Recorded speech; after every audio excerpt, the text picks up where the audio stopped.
Well, Merry Christmas to you and yours on this Christmas Eve afternoon, somewhat cloudy and drizzly, but the brightness of the occasion uh, more than compensates for that. I was asked if I would just share a few devotional thoughts, and I wasn't given a particular topic, but I thought I would talk about something that maybe we all may have to deal with in the morning, and maybe we need to deal with it now. You might notice in the picture behind me that that's our living room where our Christmas tree is. And you might notice that the television is on next to it. And it's showing the old original, I think it is, The Christmas Carol about old Ebenezer Scrooge. And that might serve as a good uh, jumping off place into what I want to share with you today. You know that story. He was rich and couldn't get enough, and he became a miser, and he didn't pay Jacob Marley very much. Uh, and so uh, he kind of got well known around town as being a Scrooge until he went through his Ghost of Christmas Past, Christmas Present, and Christmas Future. And if he had learned to be more free will with his the goods that he had, then maybe things would have changed, been a little bit different for him. And that's what the Ghost of Christmas Future was trying to share. So I'm going to share some things with you today for just a few moments. Uh, Probably about a topic that we don't really want to deal with, and that's the topic of contentment. And I want to share it with you along the lines of first, the contributors to discontentment. The contributors to discontentment. I'm not sure that we're born content. I don't know. We certainly cry and fuss a lot when we're born, and somehow we're supposed, I guess, to grow out of that. But maybe as we do grow older, maybe we're still quite discontent. And what causes that? Now, having said that, well, um, we need to understand that that there are some things that we're supposed to be discontented about. There's some things where that we're supposed they weren't like they were, but that's not what I'm talking about today. I'm talking about the things um, that have to do with material things, like what you'll get under the tree in the morning, or maybe some of you are opening them tonight. And it kind of reminds me a lot of another movie, and you may have seen this. We watch it every year several times. As a matter of fact, we've already watched it, and that is A Christmas Story. And you remember Ralphie. And Ralphie, all he wants for Christmas is his Red Ryder BB gun that has a compass in the stock. And he drops every hint in the world that he can to let everybody know that's what he wants. And everybody he tells that to, they say, "You'll shoot your eye out." And he almost does. And when Christmas morning unwrappings are over, he doesn't have his Red Ryder BB gun with the compass in the stock. And you can tell he's very discontented with what he did get. Now, I would be somewhat discontented too if I had been given for Christmas a pink rabbit bunny suit, full length, you know, ears and everything. And he was too. But when it came to not getting what he really wanted, he was very discontented. And of course, Dad comes through and had bought it for him, and there's the story. Now, so what are some of the contributors to discontentment? Discontentment. One is comparisons.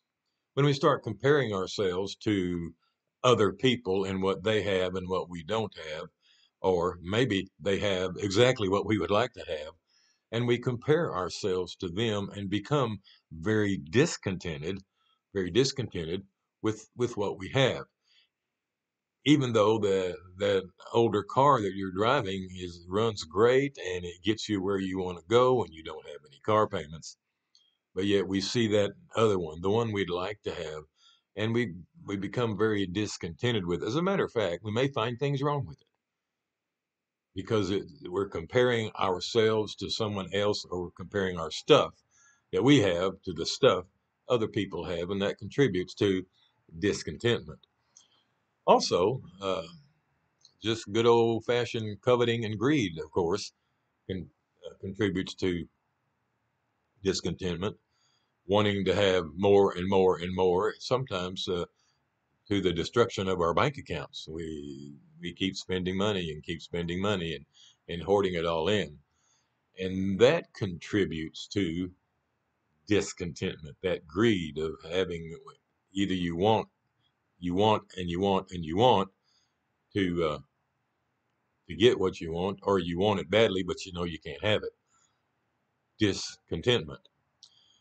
Another thing that will contribute to our discontentment is unmet expectations, which I guess kind of was what the Red Ryder BB gun was, unmet expectations.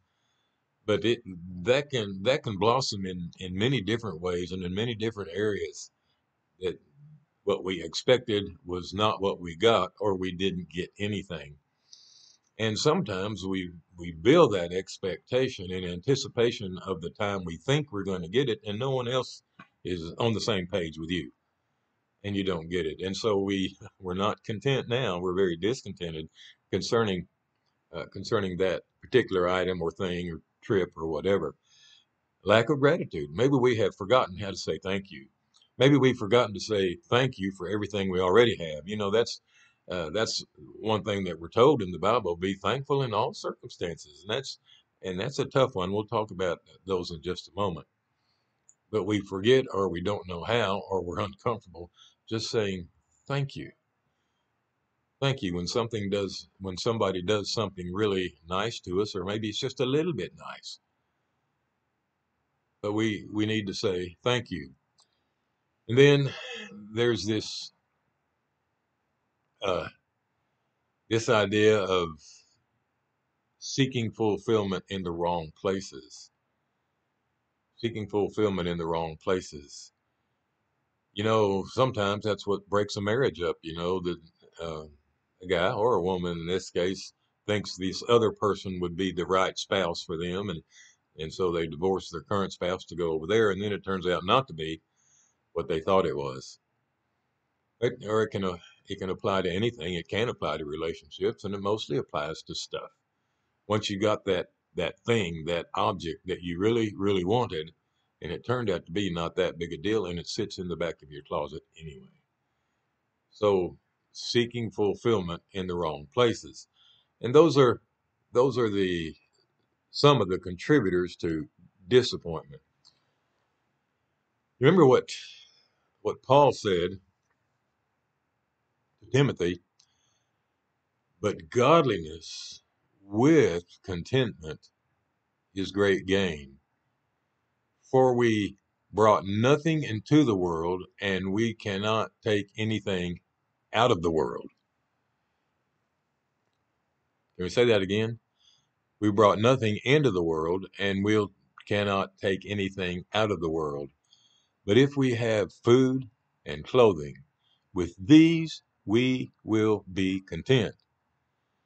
But those who desire to be rich fall into temptations, into a snare, into many ceaseless and hurtful desires that plunge people into ruin and destruction. You see what discontentment can do? For the love of of money is the root of all kinds of evil, and it is through striving, this thriving, that some have wandered away from the truth and pierced themselves, I'm sorry, with many pangs. So Paul, in writing to Timothy, is giving some urgent advice about materialism, about covetousness, and he starts at the very beginning and says, godliness with contentment is great gain. And so as we went through the what might contribute to discontentment, then let's talk about some things that might contribute to contentment. Well, if if a lack of gratitude cultivates discontentment, then the opposite ought to be true, right? That we need to cultivate gratitude. And Thanksgiving was what, a month away, a month back behind us now, and probably we all said thank you and had a prayer of Thanksgiving around our Thanksgiving table and all that. But it has to be a part of who we are. It has to be a part of our soul all the time to say thank you for no matter what. And that includes then the thankful person will all just automatically say from the heart, thank you, even for the little things, even for the things that it was not what he or she was expecting. Then we will still say thank you. And we're not born saying thank you. We're not. And so that's got to be cultivated in us. And so our parents need to be teaching our children how to say thank you. And they usually are. Usually parents are right there noticing when their child receives something from someone. And if the child doesn't say thank you, then the parent says, say thank you. It's just the right thing to do. It should be that much a part of us. So cultivate gratitude and then embrace simplicity. Embrace simplicity. Oh, that's so difficult to do today, especially in our social media world. But just just being, gathering to yourselves the simple things. The psalmist says, better is the little that the righteous has than the abundance of the many wicked. For some of the wicked shall be broken, but the Lord upholds the righteous. I guess there's right and wrong attitudes about this, but one is, even someone with a little bit, just a few things, can still be be one who's discontented. So it's more of an attitude than the amount of stuff, big or little, that we have. When Jesus talks about our being content, he mentions the basics. He talks about food, drink, and clothing. And if you've got that, then seek first the kingdom of God and his righteousness, and all these things will be added to you. And so it's contentment with what you have, that number one, they are a blessing from God. You have them before because God gave them to you. And number two, it's really all you need. And so we embrace simplicity. Secondly, we we look for, we seek, we find God's perspective on these things. God's perspective. Paul's going to speak to Timothy in another place. He just said it, but godliness with contentment is great gain. It, I don't know, that sounds like a formula to me. That contentment without godliness is not the great gain, but form the spirit of being godlike, and then that with contentment is great gain because we didn't bring anything into this world and we won't take anything out of this world, just like we read earlier. And so that's the part of seeking God's perspective in this thing. That's hard to do. That's hard to do in this world today. And then to follow it up with trust in God's perspective. Once you find it, trust in it. And that's so important. God's ways are not man's ways. You've read that in the Bible so many times, and we've seen it example after example in the Bible. We've seen God act in ways that were unexpected concerning the people that were acted upon, and you've seen that, and you have to trust in God's perspective. You know, we were talking about that this morning in the sermon that we need kingdom perspective is if we're going to live for the king, if we're going to let the light of the king shine into our lives and in turn shine into the world, we need to we need to somehow shift gears and get out of this perspective of the world and into the perspective of God.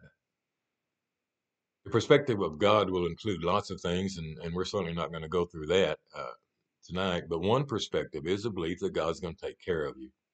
Another belief is God's going to give you what you need. Those two kind of go together. And God also knows what you don't need.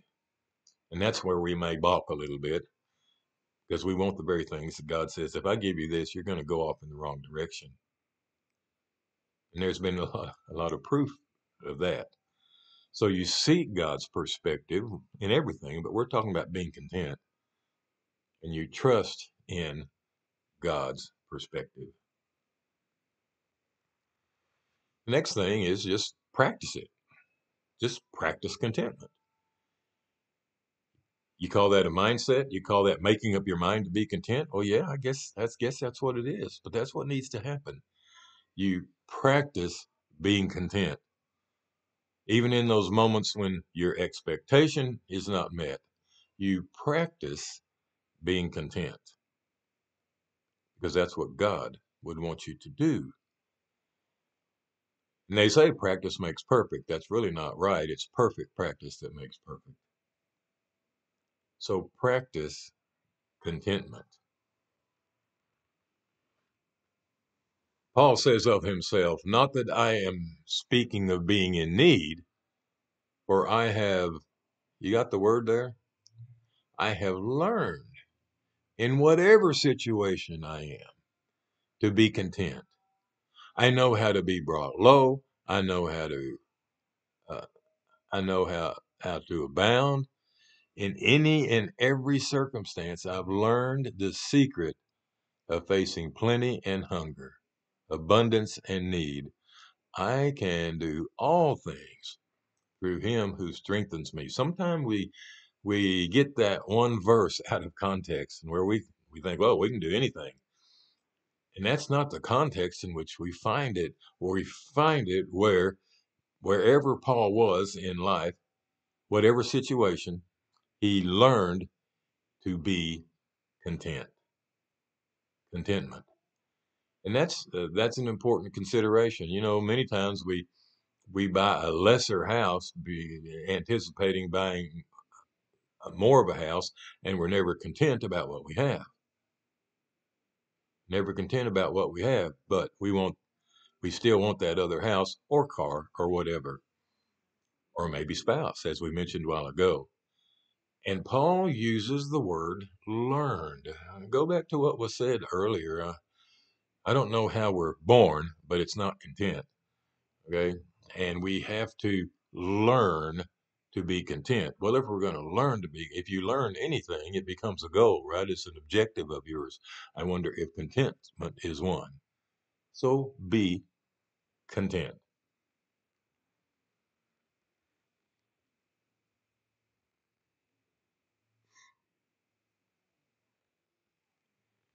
And then nurture a relationship with God. And you might think, well, I already have one. Then make it bigger, make it better, make it more profound to nurture a relationship with God. The preacher in Proverbs says, the fear of the Lord leads to life, and has it, whoever has it, satisfied. He will not be visited by harm, and whoever has it rests satisfied. I just see a person going to bed at night. Maybe he takes in a deep breath and just exhales and thinks, I've got everything I need. I'm satisfied. He can sleep at night. There's nothing nagging him about what he might have or might not have or what's gone wrong or any of that. You see, he's nurtured this relationship with the Lord, the awe and respect that we have for our God.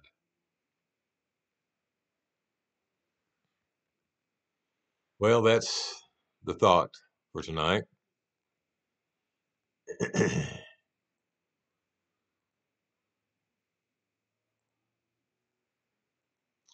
We do wish you all a very merry and contented Christmas.